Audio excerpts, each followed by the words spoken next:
say they got post-traumatic stress disorder because a relationship collapsed on them suddenly, which is quite common. You know, they get betrayed or someone leaves them suddenly, and then they don't know what to do, because especially if they're conscientious, because then they just tear themselves into pieces trying to figure out what they did wrong to bring about that event. And the reason they're doing that is because they want to retool their perceptions and their actions so that the probability that they'll have the same experience again is minimized. And their mind won't leave them alone until they do it. And no wonder, right? Because if you fall into a big pit and you get really hurt, the first thing you should figure out is how to not fall into big pits anymore. And your mind is set up exactly for that. And so what you do with someone who's having problems like that, so maybe they're waking up at the middle of the night obsessing about what went wrong, is you walk them through it. You do a situational analysis first, because one of the oversimplifications that people make, and this is especially true for conscientious people, is if something bad happened to me, I must have done something to deserve it. Now that's actually a pretty functional idea, because it suggests that there are things about your behavior that you could change that would make the future better. But the problem is that, say if it's the collapse of a relationship and you've been with that person for 8 years or longer, well, you did so many things with them that the idea that you did something wrong pretty much extends to every single thing you ever did with them. And that's, how are you going to fix that? And so that's part of the trauma, actually. The trauma is 80 million snakes all at the same time. It's like, well, forget it.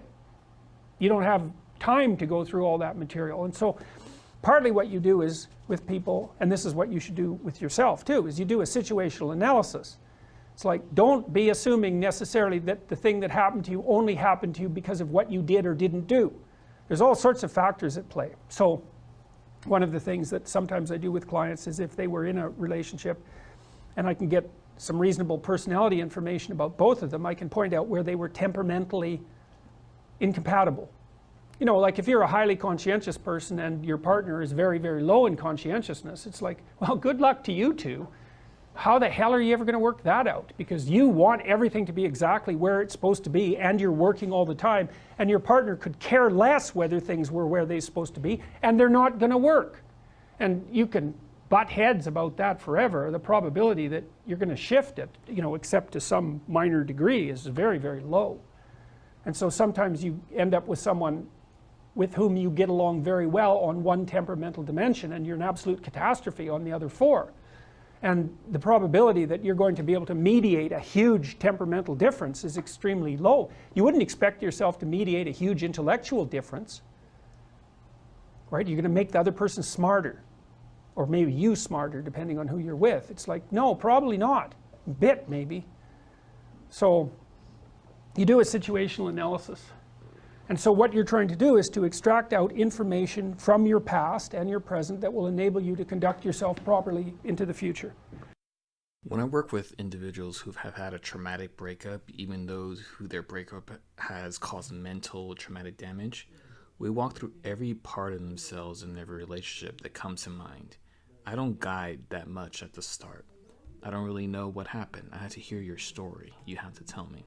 But if I do start to hear those self-attacking thoughts, such as, I deserve to be left because of X, Y, Z, then I listen. I don't immediately jump in. And I try to understand what's going on, and then I'll interpret why there may be a self-attack, so we can resolve those self-attacks, right? It's because we're dealing with the subjective at the start of an analysis. We're usually not dealing with the objectives just yet, especially when you're in severe pain over a breakup. So when working through the emotional traumas and pain, we then get to the more objective things that we can work on. So the main thing I do when working with clients in this situation, when we can get more towards the objective, is helping them understand their values for their relationship and their life. Who are you? What kind of person do you want to be with? Do you want kids? Do you not want kids? How do you prefer to deal with problems in relationships? Who is the person that you want? Why? How would that work out to have that person? Are you the kind of person that kind of person would want to be with? How come? So when these questions can be answered, then you, as the client, can find a person who more closely fits your values and who you need.